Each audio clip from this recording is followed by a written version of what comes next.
We got talking about one of the most common wild plants in North America.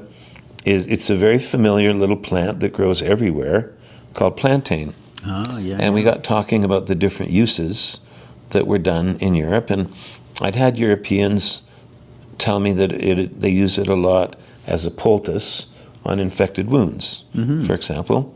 I mostly just love it for wasp stings. Yeah. I always want to have some around. It came up, this is one of the, as I'm writing for the workshop coming up, Yeah. stories keep skipping, experiences keep skipping through my mind.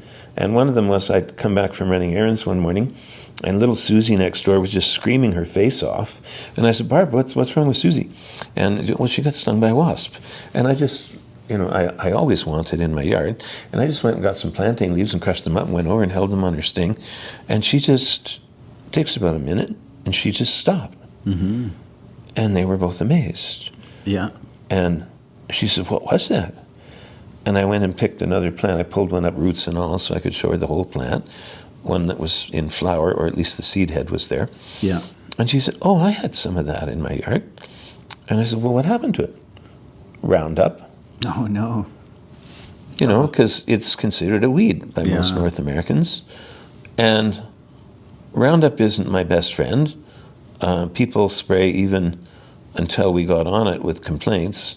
Most city lawns and things, parks, were sprayed. Oh, totally. For herbs herbs. Yeah. To them, it's a weed. To me, it's a herb. Yeah. And then you pad around it. You take your dog there, and your children play there. Yeah. And you're getting liver toxic chemicals through your skin, your tender skin. Yeah. And where somebody like me, I would even plant it if there wasn't some in my yard. Yeah, totally. And the truth is that if you had a really healthy lawn, you could take a 5-pound bag of plantain seeds and go toss them all over your lawn, and you would never have a plantain come up. Right. Because it's kind of an opportunist. It doesn't compete with lawn roots.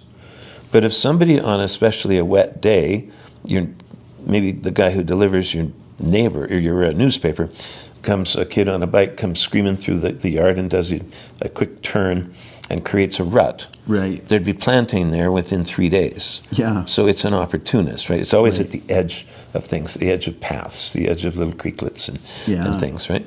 Not out in the middle of things. But and I think in that role, it's like an ecosystem restorer, right? Like disturbed soil, like opportunistic. It's got that space, but it's going to help reestablish. I think all species have, like the idea of like succession species, like one gets establishes the terrain. Maybe they're bringing up certain minerals, or, the pH of the soil changes, and then another species can kind of come up and grow as it dies back. Like there's always that evolution. And I think a lot of the weeds that we're really trying to eradicate are because, it's a poor ecosystem, and it's trying to reestablish itself back into something, its own evolution. So it starts with those weeds, but we keep trying to knock them down and take them out. Plantain would follow. You'd have settlers coming with wagons on routes that had been followed for years by indigenous people with moccasins or barefoot or occasionally a horse. But white people had to bring all this stuff.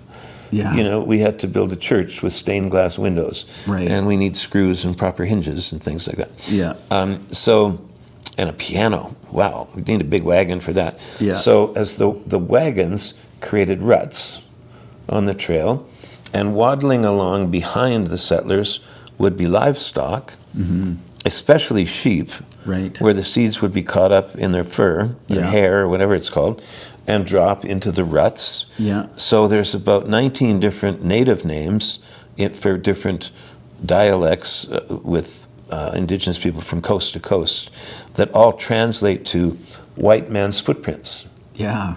Because this plant only appeared as our settlers did. Right. And then the plant followed, and then the wind helped, and it spread, and et cetera. Yeah.